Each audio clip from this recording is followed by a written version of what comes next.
পোস্তর শেষ রক্ষাটা আর হলো না।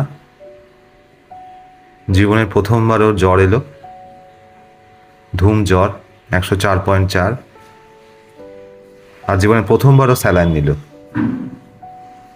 ভেবেছিলাম ওরাল মেডিসিনে ঠিক হয়ে যাবে, রেসপন্ড করলো না। তো ইমিডিয়েটলি আমাদের আইভি করতে হলো, সাথে অ্যান্টিবায়োটিকের course as per doctor prescription. অসুস্থ হয়ে উঠুক।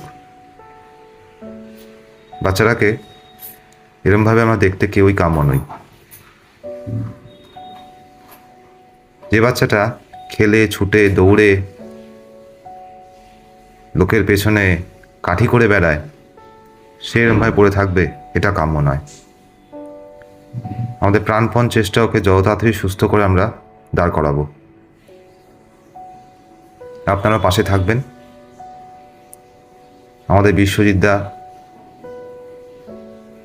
প্যারাভেট এক ডাকে চলে এসছে পোস্তর কথা শুনে। সে তো অলওয়েজ আমাদের পাশেই থাকে। এইসব মানুষরা থাকতে সত্যি খুব ভরসা লাগে। আমার ডাক্তারবাবু,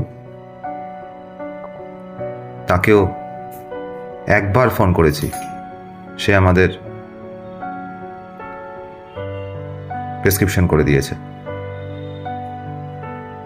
ডক্টর কুণাল চক্রবর্তী, ধন্যবাদ আপনাকে এত সুন্দর রেসপন্ড করার জন্য। আপনারা সবাই প্রে করুন ও যাতে তাড়াতাড়ি সুস্থ হয়ে যায়। ধন্যবাদ। আজ আসি। সবাই ভালো থাকবেন।